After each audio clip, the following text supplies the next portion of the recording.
Thank you everyone for joining us today for our very first Wellbeing Essentials webinar that we are co-hosting as the mental health section with the public health and nursing section.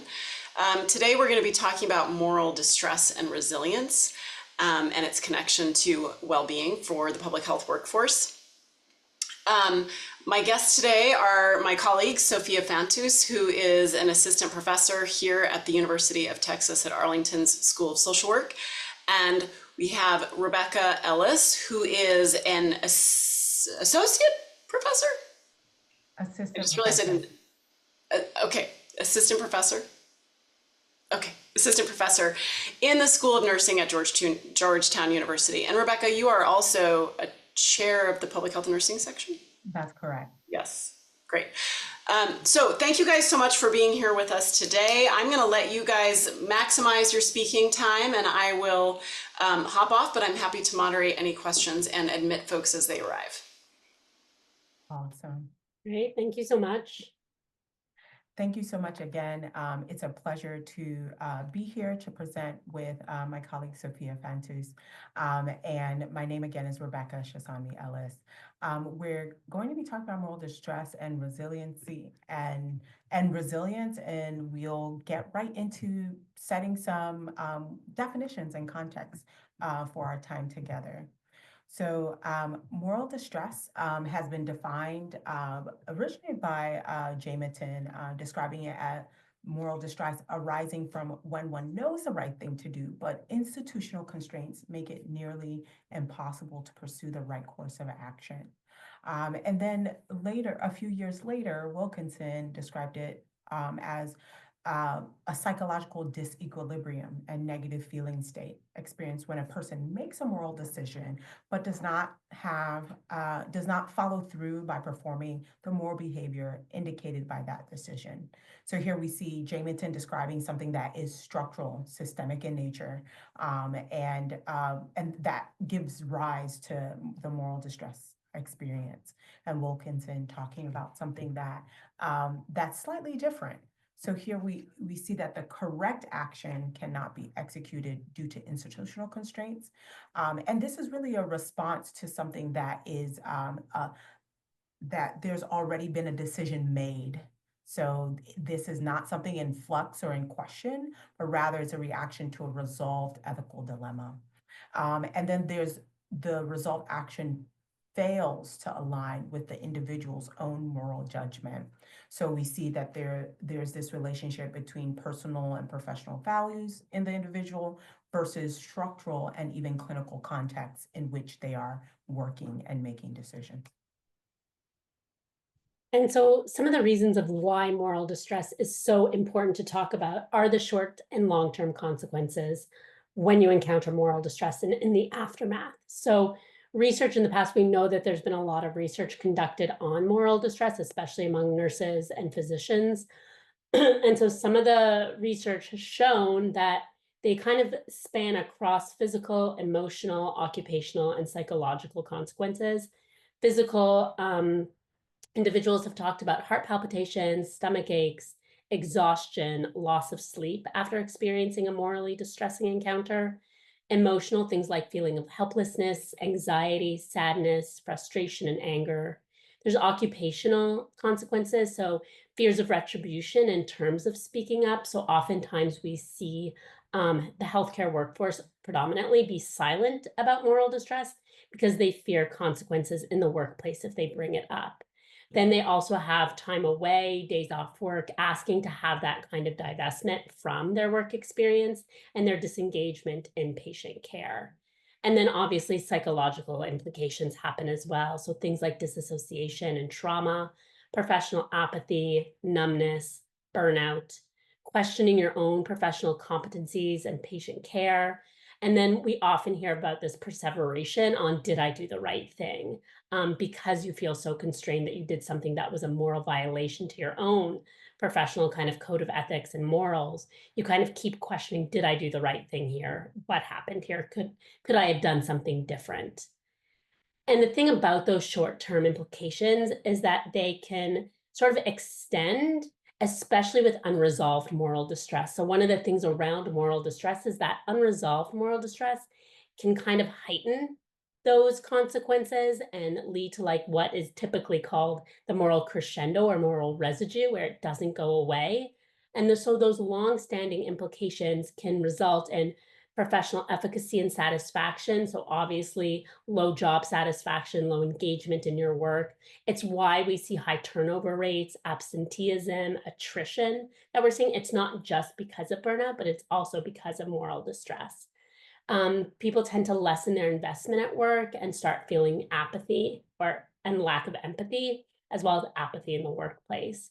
People may start to withdraw from colleagues and peers. And then obviously, if that's unresolved and keeps extending and extending, it can lead to what we're seeing obviously across the workforce, especially after the height of the COVID-19 pandemic, is job resignations and departures from the field altogether. That brings me to the first study we're discussing, which is my own study. What I looked at was the experience of moral distress and measured moral distress by using the moral measure of moral distress in healthcare professionals, which allowed me to look at nurses, but also a wide array of healthcare workers. So aim one was to determine how socio-demographic factors and health system factors, so at the individual and the system level, were associated with moral distress in health workers. Aim two was to characterize perception. So this was a mixed method study where first I did survey, and then from those who participated, did in-depth interviews to really capture the experiences of nurses, specifically in aim two regarding the work environment, mental health, and patient outcomes through in-depth interviews. And with aim one, what we found were that we had over 182 healthcare workers represented within the study. And we and all of the almost all of the participants had worked at least 1 month during the height of COVID-19, which was 2020 to 2021. And the study was carried out from September of 2022 from October of 2022 to September of 2023. And over 80.9% of the study population were nurses. If you can advance to the next slide for me, please. There were, the majority of them worked over 10 years or more in their professional field. A little under 90% were identified as female, 50.8% white, 49.2% people of color, and 48% identified as working in frontline facilities, particularly. And these frontline facilities during the pandemic were considered ERs, critical care units, ICUs, PICUs, NICUs, as well as long-term care, long-term acute care, and senior living facilities. 45% of them felt that there was a violation of their standard of practice or code of ethics. As you'll see from this, both in nursing and in social work, we have a code of ethics where a bedrock of it is really thinking and considering how social justice and applications of that are integral to our practice as clinicians, as providers, and caregivers within the health systems that we work in. 27.7% I also assessed anxiety and depression, screened positive for anxiety, and 11% screened positive for depression. We found that moral distress was present in with a score of medium to high in 35.7% of the sample. With that, just as Sophia had described, there are different related factors to the experience of moral distress. In my study, we found that 57.4% of those who worked in institutions that had that reported compromised patient care. This resulted in 60.5% of those experiencing moral distress.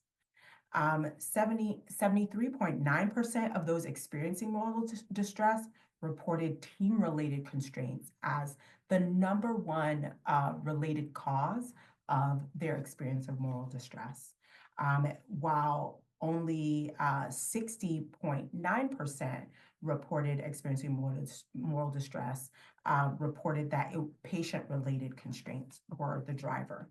Another 70.6% reported system-related constraints as the driver and cause of their moral distress experiences.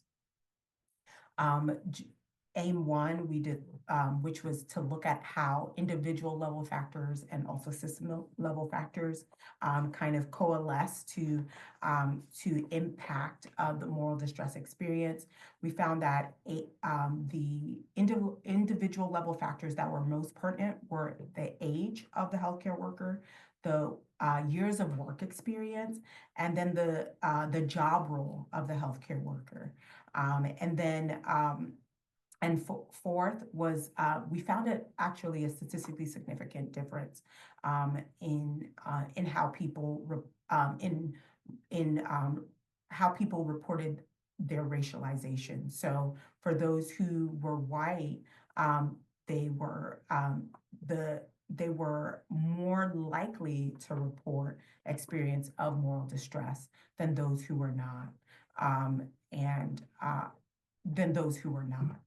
So when we think about the healthcare system level, the most salient factor there was actually whether or not someone worked as a frontline healthcare worker. And so as we think about moral distress and how it was reported in our sample, team-related and system-related factors actually emerged as the top factors in the experience of moral distress within our sample.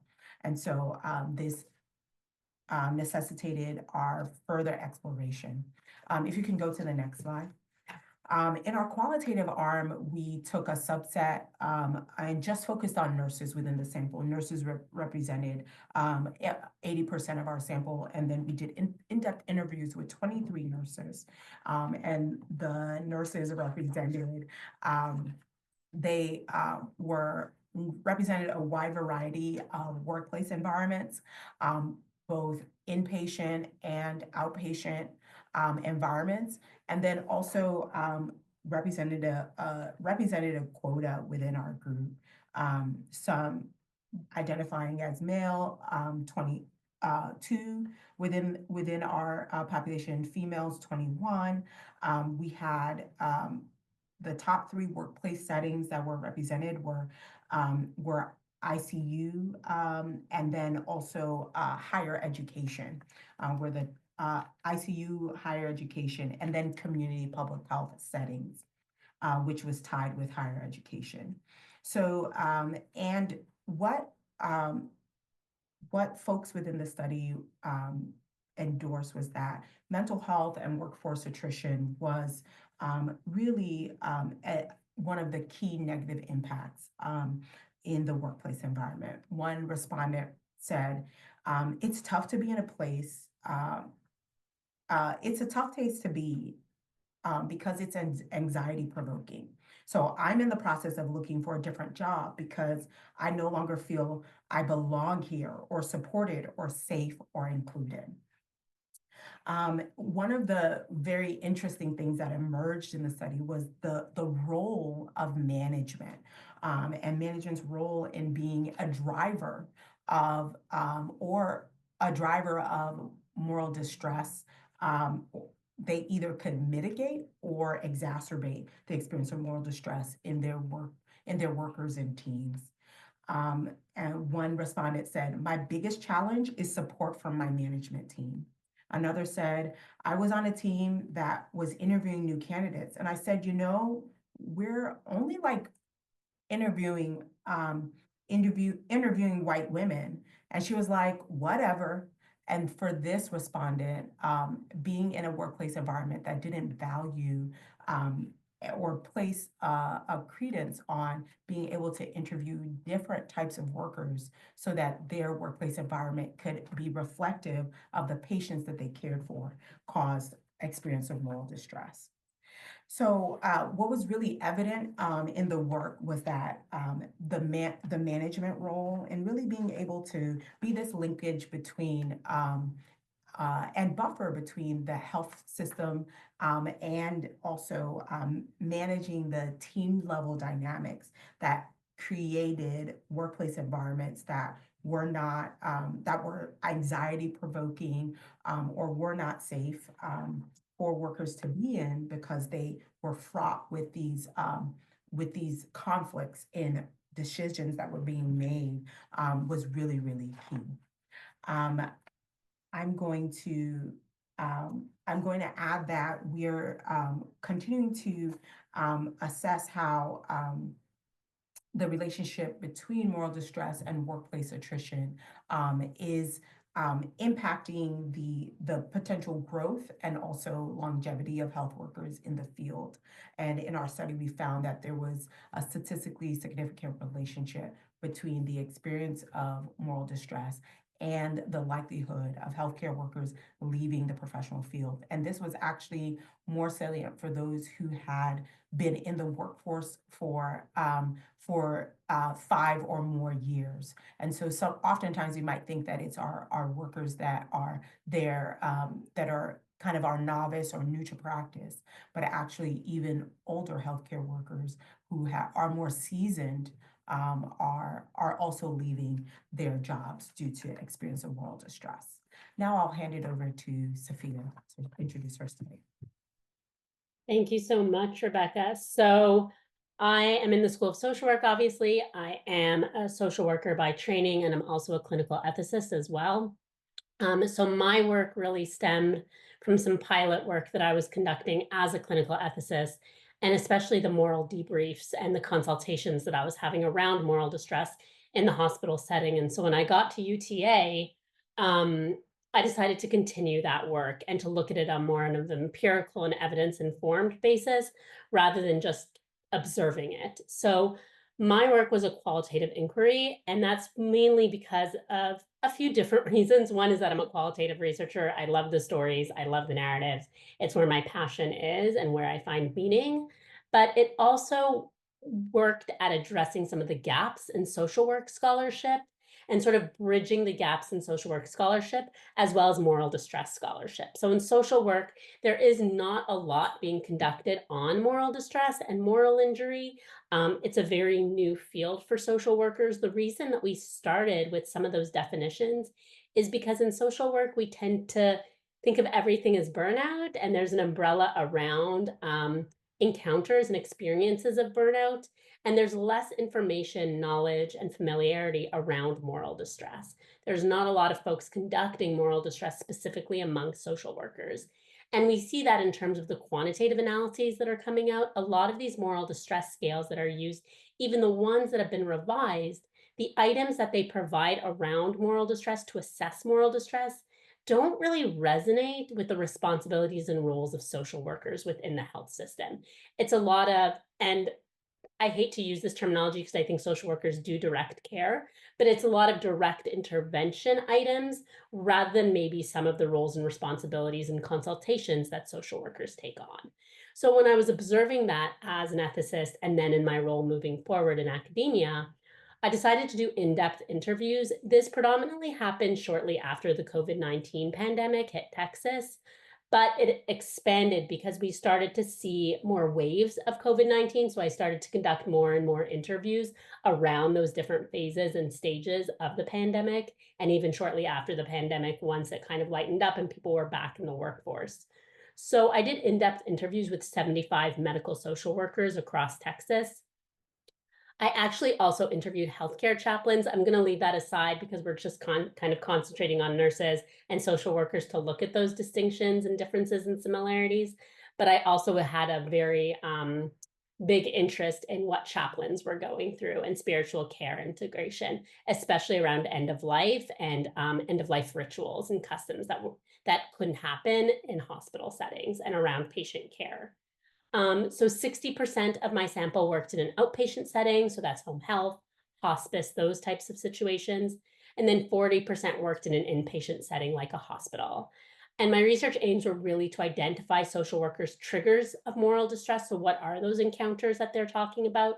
To understand the short and long term impacts of moral distress on social workers' psychological, spiritual, and occupational well being, and then to develop recommendations on mitigating moral distress. So I really wanted to have an in-depth conversation with my participants about what institutions can do to support their mental health and well-being kind of more on a long-term basis. Now, as Rebecca talked about, she talked a lot about management and sort of those structural and working conditions. So I will say that social workers talked a lot about direct patient care and decisions that were happening and patient autonomy, but I'm going to focus more on sort of those working and structural conditions that social workers talked about, because I think it's going to really help navigate our conversation around recommendations and what institutions ought to be thinking about and doing, rather than piecing it on that individual sense of responsibility and burden. So social workers overwhelmingly talked about how power differentials really was an impact of moral distress. And these power differences stemmed across health systems and within the workplace culture. So not only did social workers talk about those power differences, let's say with a surgeon or a physician and themselves in terms of those interdisciplinary care conversations, but they also saw that that implicit message was happening more structurally. So whether it was through pay, whether it was through who had a seat at the table, whether it was leadership or administrative responsibilities, social workers often felt omitted from those conversations. And so even though they were seeing it in their daily communication, they were also seeing those messages expand from higher up and implicitly being brought forward from that workplace culture. There was a lack of transparent administrative communication. Social workers predominantly felt like they were the last to know or didn't hear. This happened a lot during the pandemic when changes in visitation policies were happening a lot, and social workers were often forced to be kind of that front-facing, family-forward person to tell them they couldn't visit. But because things were happening so quickly, social workers often felt they were giving the wrong information or didn't even know what was happening. And because they didn't have a seat at the table, they often felt like they were the last to know. Social workers felt like there's a lack of supervisory support or adequate management. For those who may not know, social workers, especially in hospitals, oftentimes do not have a social worker as a supervisor or manager. It's often a nurse. And although that can be great and nurses are wonderful, and this is not against nurses, it's more around somebody who follows their professional code of ethics, somebody who's been trained as a social worker, is not being responsible to supervise them. So oftentimes there was this disconnect of, these are my daily roles and responsibilities and what I've learned and my skills and competencies, but my supervisor doesn't necessarily understand that because they're not trained as a social worker. So because of that disconnect, there was this kind of internal feeling that they weren't being supported properly and didn't know where to turn to. There were internal organizational policies that determine practice. We know that length of stay, beds, resource discharge planning, right? Social workers are really responsible for a lot of discharges. And so that would happen a lot where the hospital would be pushing back on what the social worker thought was the best plan for the patient and the best continuum of care. And then obviously rules and regulations overall. So time pressure, increased caseloads, those type of things around productivity rather than quality of care. And then there's more structural conditions. So these are the more higher level conditions that we want to think on a more, I would say, macro level situation rather than those internal policies. Oftentimes we focus on hospital management or what's going on within the system in and of itself, but we have to realize too that that system is part of a bigger system of the healthcare industry, right? And delivery of care. So for social workers primarily who are responsible for insurance and responsible for getting continuum of care and community-based resources, insurance barriers were a big part of moral distress and constraining their ability to care and provide basic services for patients. There were insufficient resources, predominantly within the hospital, but also across communities, and trying to find community-based resources for patients who needed them in order to provide best standards of care. There were systemic impacts, so things like geographic location of where the patient lived and what they had access to in terms of bus routes, in terms of treatment plans, in terms of family care and family physicians, social support. That also determined continuum of care, and that also left social workers feeling like they were constrained to do what they thought was best for the patient. Budgets and salary constraints determined unfair wages and support. Oftentimes, social workers just didn't want to do that added layer because they felt they weren't valued and treated. I remember a social worker saying, I think it was like after social work month, and they're like, we didn't even get an email, like the blanket email that's like, thank you to all the social workers for doing your job, right? That thing where they could have gone above and beyond a basic email. They said, we didn't even get an email. So that feeling about being undervalued and underpaid, I think really kind of exacerbated their encounters of moral distress. And then obviously we are in a very specific political landscape right now. This happened before, but gaps in state and federal legislation was talked about my participants, and the idea to how to support equitable healthcare delivery when it is inequitable and unjust in a lot of places. And again, I want to remind you that my participants all lived and worked in Texas. So this was around state legislation that's happening in Texas around Medicaid and Medicare. And health systems, but then also the federal legislation level as well in terms of what can be done. So those were some of the things that came up around my participants and around what they were suggesting. And so in moving forward, I think we all have a lot of conversations around moral distress. I think now, especially after the pandemic. And I think the big question that, Rebecca and I talked about and that we see a lot of people saying is, we get it, but now what? We get it. So where do we go from here, right? And I remember a participant telling me, and this really stuck with me, is you can't prevent moral distress from happening. You can't stop it. It's going to happen in the jobs that we have. But how do we mitigate it? And so one of the things that we're going to talk about today is moral resilience and institutional courage. I think Rebecca and I both want to push back against this idea of everything needs to be self-care. Because when we think about self-care, we're putting the onus on the individual who's already encountering moral distress. And that's why those short and long-term consequences were so important. Because if it's unresolved, how are we asking them to take on more? Oh, well, now you have to do this and this and this in order to self-care. And so what we found was missing is where's the institutions, where are the organizations in this conversation to either invest in self-care or invest in mental health. And so we want to reframe that conversation to talk specifically about moral resilience. And moral resilience is this idea to uphold your ethical integrity when navigating these ethical dilemmas or conflicts. So it's getting yourself into a situation where you don't have to morally violate your own professional code of ethics because you figured out how to be integral and how to be honest with your own ethics. It's to identify your intentions related to your professional code of ethics, to identify and understand when your own competencies or skills might be beyond what they're asking you to do.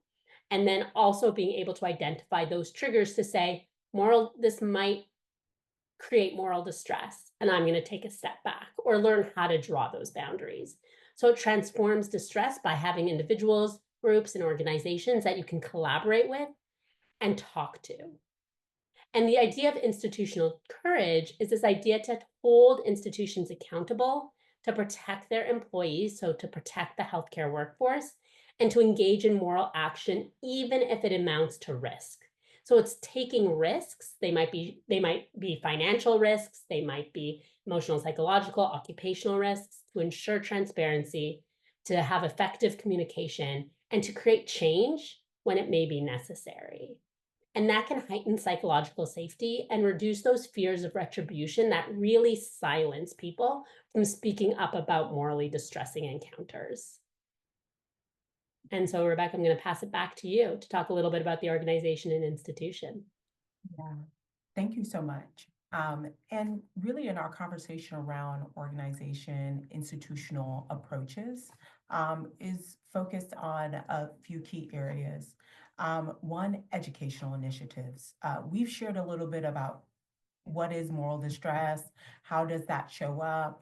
How is it related to burnout, and even something like moral injury, which is kind of a long-term implication. So we highly encourage that there be kind of that level setting across organizations of doing this type of education across practice and professional groups.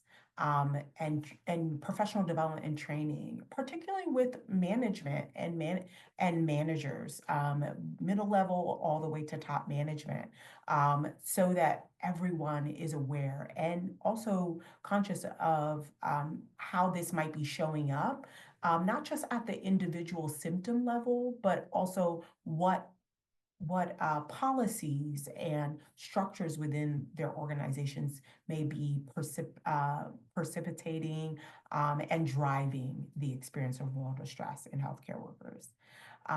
Another thing we wanted to highlight is ethical workplace culture.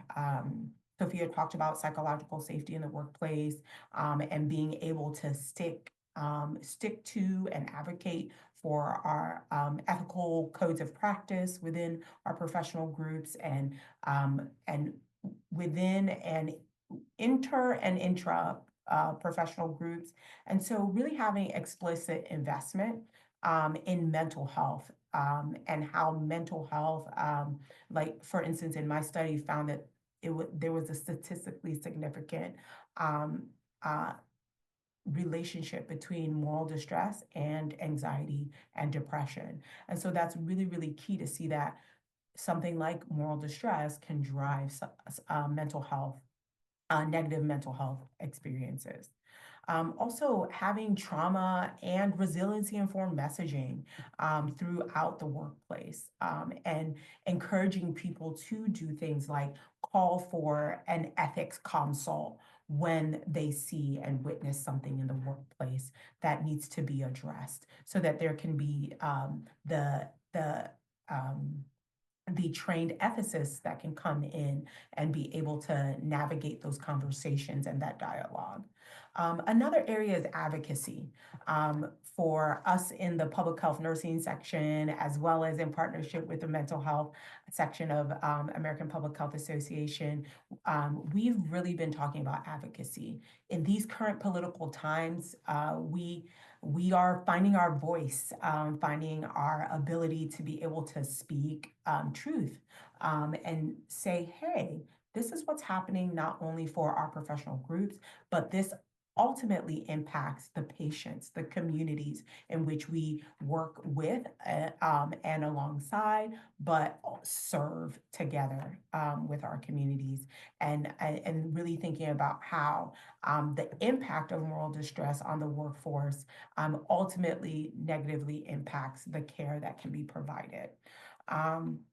So this advocacy with students and clients, giving them the education and tools, also involvement in kind of the macro level of policy. So for instance, the PHN section, we recently had our mid-year meeting completely focused on advocacy to talk about what is legislation that's happening at the national level as well as on the state level. How can our public health nurses really get engaged with that?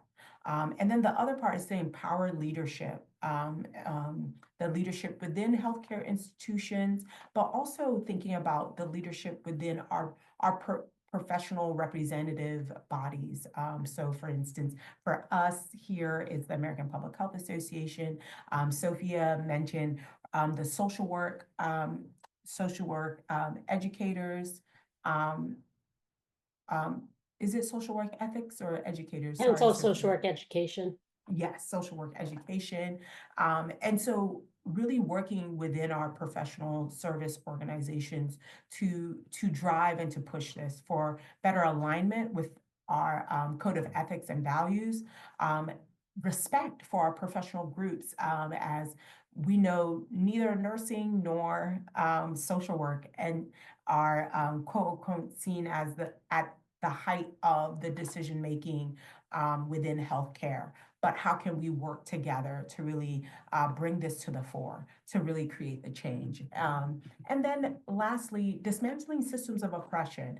There's a whole host of variables within my work that I didn't share here, but just as we described at the very beginning, moral distress is actually talks about systems and institutionalized ways that become that create the crisis point for healthcare workers when they're forced to make decisions that are against their ethical and moral values. And so here we're talking about dismantling systems of oppression that impact our students, our clients, and communities that we serve, really having an eye towards social and structural determinants of health to advance health equity in the care that we provide to our patients and communities, and also making sure that well-being and mental health for our professionals is really, really key.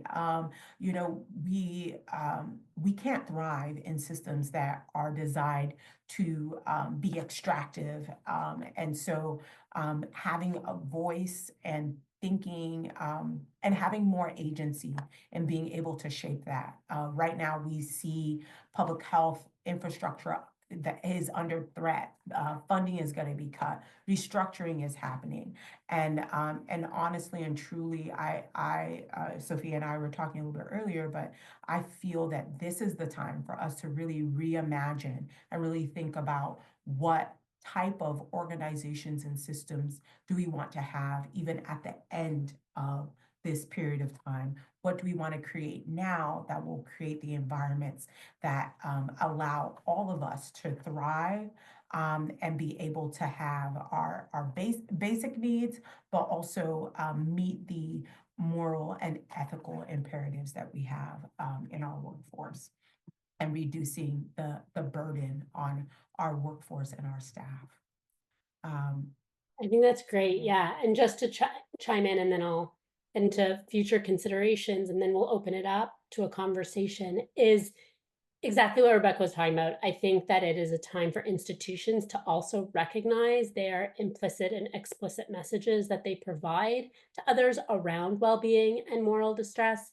So something that we talked about within our professional code of ethics, for those who might be social workers in the room or may not be, our National Association of Social Workers has our code of ethics.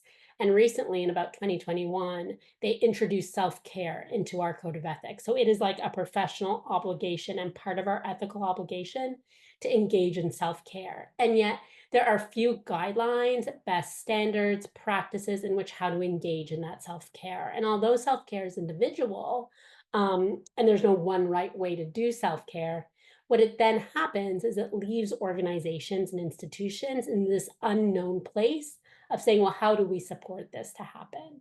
And not recognizing that the messages that they give actually does the opposite. So some of my participants talked about how there was no support for social workers. And yet when I spoke to a manager, they're like, no, there's a social work support group. It happens every day at 4 or something like that. And none of my participants knew that it happened. And this was one hospital. And none of them had the time to go and actually go to the support group. So it's little things like that where organizations or institutions, if they go from kind of a top-down approach, say, we're going to institute this, but we actually don't care of whether or not it's being used and how it's being used. So it's back to that accountability of saying, well, you're going to institute something or initiate something, but we need to know that it works. And the people that it's for need to have a voice in how it's being conducted and shaped. So it's also showing who's at the table, who is making those decisions, what are their backgrounds, what are their disciplines, are they coming from different perspectives to have that critical dialogue and that critical engagement? Because for a lot of social workers across the board in Texas that I spoke to, didn't really understand how to become kind of engage in professional development around that way and sort of get promoted and move up and see how they could actually have a voice in the decisions happening.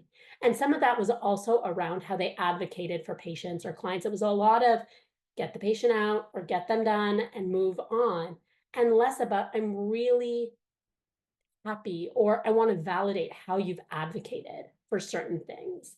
And then there was a lot of dialogue in how patients are talked about that impacted social workers' moral distress. And the reason I bring it up here is that it goes back to those implicit messages. So things like behavioral contracts on families, right? Because they're seen as aggressive, or conversations around treatment adherence plans and saying, well, oh, that patient doesn't adhere to their medication regimen, and not understanding the why and what's going on, and going back to those systems of oppression that may be acting as barriers to that patient's health.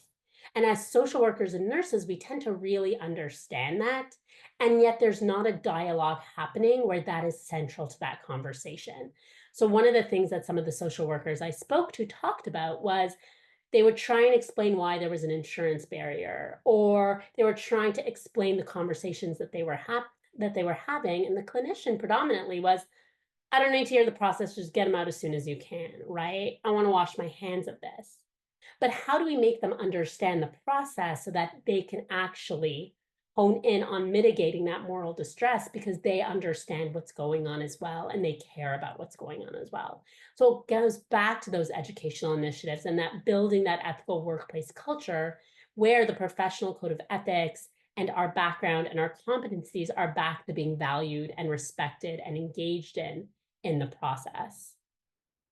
And so in thinking about future research and considerations, and we wanted to leave a lot of time for questions or comments or feedback, is really around, I'm going to let Rebecca talk a little bit about the moral distress scales and the work that she's about to do, but really looking at moral distress scales and what's being utilized. I know in social work, there are academics and there are researchers who are conducting moral distress work, but they're using other scales. And if we're not building consistency around that story, it's going to be really hard to have a narrative and to have a framework for understanding encounters of moral distress.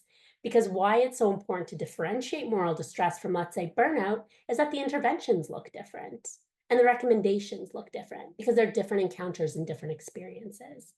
We want future disciplines to be incorporated to consider and integrate moral distress. So I know with our work right now and our changes in our US political landscape and maybe in Texas, there's a lot happening, and there's a lot happening among teachers and faculty and researchers and academics around moral distress. And to bring more disciplines into the conversation, to have that shared language, brings that shared experience, brings critical dialogue at the table, and allows for some richer and more unique and novel recommendations and implications for moving forward. A big thing that we're both interested in is also patient and family experiences of moral distress. There's a lot focused on the healthcare workforce around physicians, social workers, nurses, and less so around how patients and families experience and encounter moral distress in healthcare spaces. And we have to see how that's changing now, and how maybe our conversations around moral distress, our definitions of moral distress, are shifting and changing with the socio-political, cultural, historical context of the US right now. And so I'm going to let Rebecca talk a little bit about her moral distress scale work, and then we'll open it up to questions and feedback. Yeah, and so just as Sophia had mentioned earlier, moral distress has been measured in multiple different ways. There's revisions, et cetera. So my research did, of course, quantitative and qualitative assessment of moral distress. But quantitatively, I use the moral distress, measure moral distress in healthcare professionals. The most widely used scale is the MDS, which is the moral distress scale. And so right now, my research began with nurses in Brazil, and then I brought it back to the US, and my sample is a national sample of nurses and other healthcare professionals, including physicians, public health professionals, and social workers in the US, but primarily nurses. And so the course of this summer to next year, I will be comparing some scales that have come from different country contexts that have have health workforce that is not just centralized in acute care setting, an inpatient setting. So those scales will allow us to be able to measure moral distress differently.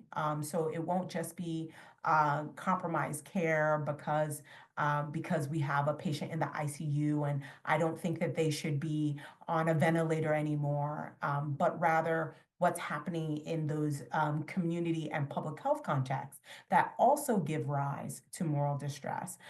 Even the context of, and one of my interviewees talked about patients just being in the ED and patients being on gurneys just left in the hallway, and then from the hallway transport to a unit, but having inappropriate information and just as a med surg floor rather than an acute care floor, and how that produced moral distress.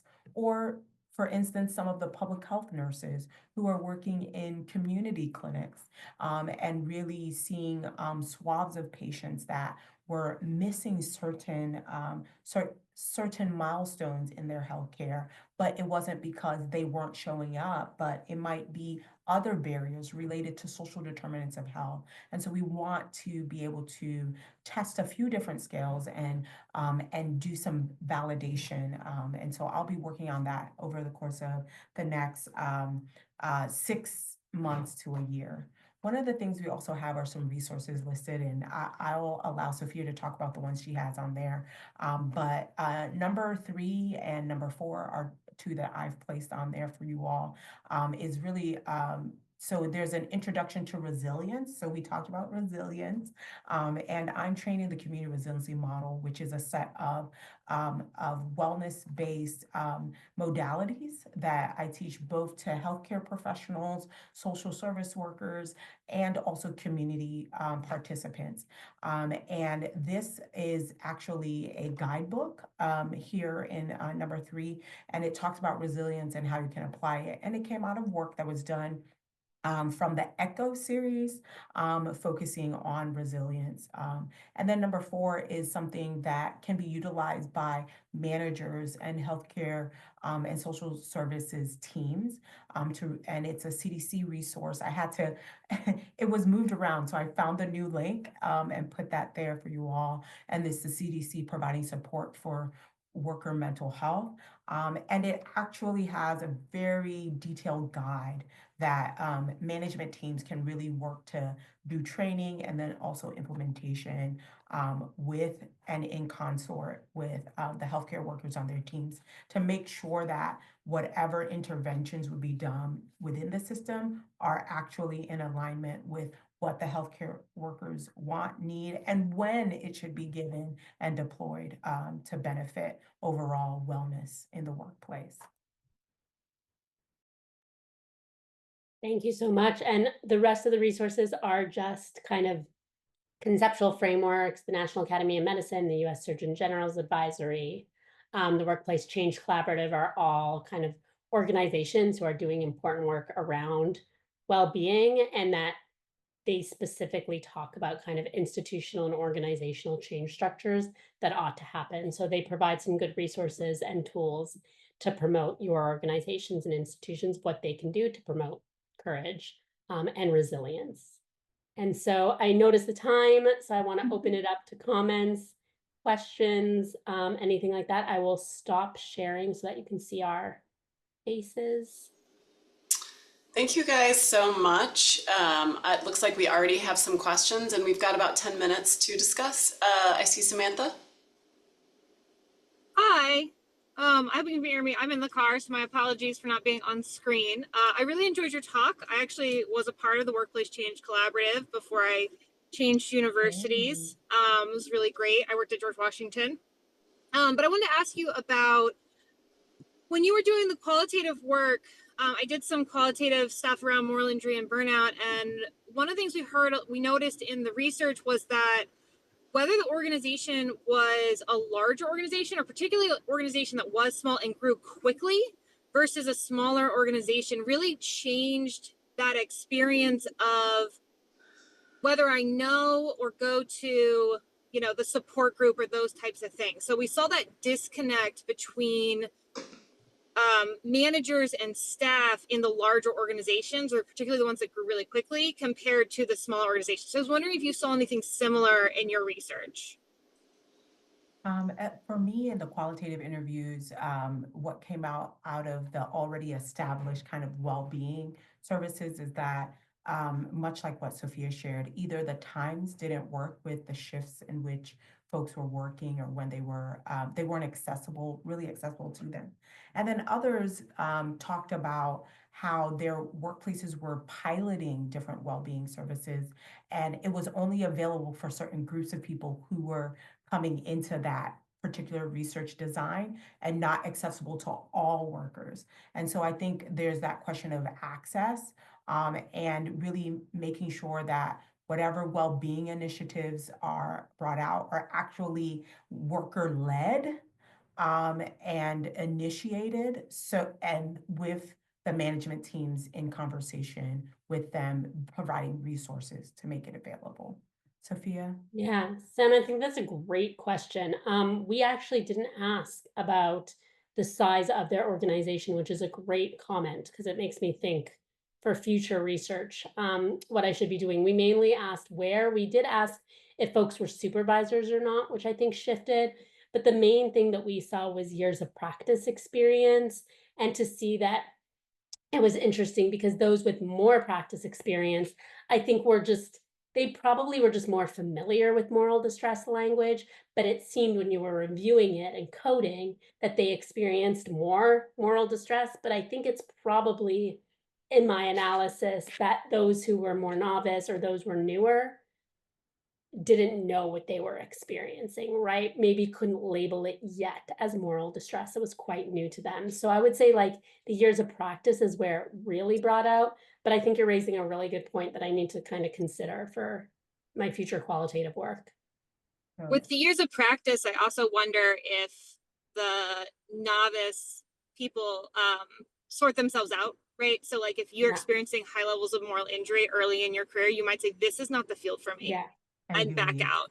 Yeah. Yeah. And especially in social work, to become a licensed clinical social worker, so that LCSW, you need a certain amount of supervisory hours. So there's also that place where if you're novice, you are getting more supervision, and you have to get supervision by a social worker and by a supervisor, like who's a licensed clinical social worker supervisor. And so that might be a mitigating factor too, of they're already talking about it, they have that component, they have somebody that they're connecting with. And the ones who might be later might be later on in their career, maybe lose that consistency and regularity in terms of talking it through. So that might also be something that's coming up as well that would be interesting to explore. Thank you so much, Samantha. I see some comments in the chat. One is just a couple folks really reflecting on their own experience and their own observations of this in their own work. Do we have other questions, issues to debate?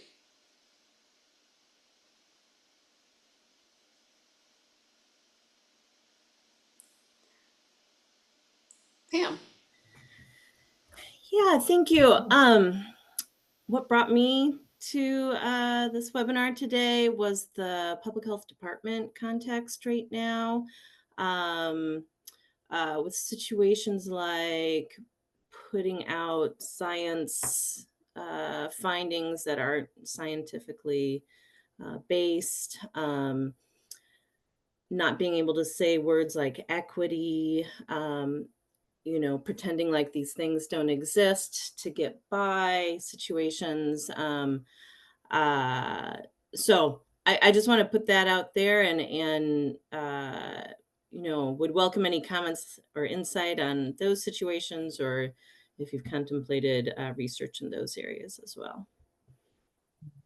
I think for my research, I specifically also asked questions around structural determinants of health, and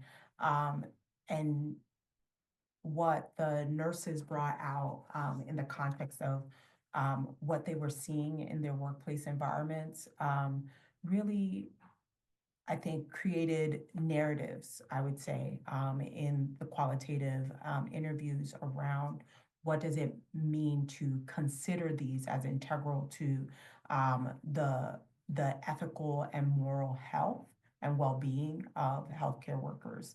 I think that as a leader in public health, particularly for the public health nursing section, we've continued to be really strong advocates for helping our sometimes you can't necessarily go completely against the grain of what's happening or what your institution is saying, but there are ways that you can advocate in the best possible way for patients, for the communities in which you're serving. So some of the things that we've been encouraging folks to do, especially around the language around health equity.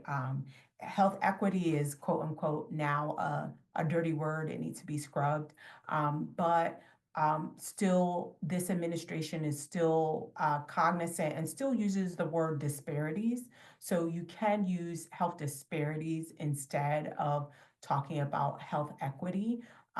This administration is still talking about healthcare that values all Americans. So you can talk about we are advocating for healthcare for all Americans, especially Americans that may be hardest hit right now.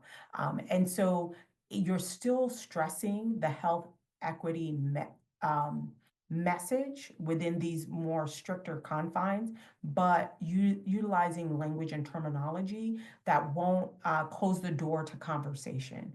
Now, for me, I'll be completely transparent with everyone. I work at an institution, Georgetown University, who has been very vocal about we will not regress on our social justice mission and stance, and also am in the leadership in my professional service of within the American Public Health Association, who is a lead plaintiff in in the court cases right now against the current administration. So I know that I am enjoying a certain level of freedom that not all of my colleagues have the same. And so I want to leave space for Sophia to respond as she's in an environment that's similar to what you shared, Pam. Yeah, so I mean, being at a public institution in Texas, sure Genevieve has feelings. We rely on state dollars. Our president is vocal as she can be in terms of trying to find ways in which to protect faculty and staff, and especially being in a school of social work. I mean, I always say, like, it is kind of what it is right now. I think that we have a very supportive dean who wants us to continue our research and continue to what we're doing, but maybe think through the language that we use and the terminology that we use. But it is a very kind of, it's why I brought up talking about moral distress in other disciplines, because I think that there's a real, we're in a real place where faculty and academics are experiencing moral distress. They may have in the past, but I think it's more prevalent right now of being constrained by saying, I'm in a very high level tenure track position at an R1 institution, and yet here I am being constrained in grant funding and research and things like that. I'm supposed to have this academic freedom, but I don't. And so what that kind of looks like, I think in practice, it's not easier in any way, but I remember my participants saying, well, I can advocate for my patient, right? So if I make it about the individual patient, that's part of that advocacy role. I may not be advocating on the more macro level, but what my patient is experiencing is kind of a microcosm of what's happening. And if I can advocate for resources, or if I could speak up to administration about what's going on in this level, then maybe I'm making a case on a broader wavelength. So I sometimes think about it like that, of what are the individual things that I can do, being at a public institution, living in a state. I will say it on here, I'm also international, so I am not a US citizen. And so all those layers do have complications in terms of the work that we do and the power that we have. I probably didn't answer your question. It's probably made like a lot more issues, but I think that there is a space in really labeling and naming moral distress as something that we are experiencing currently.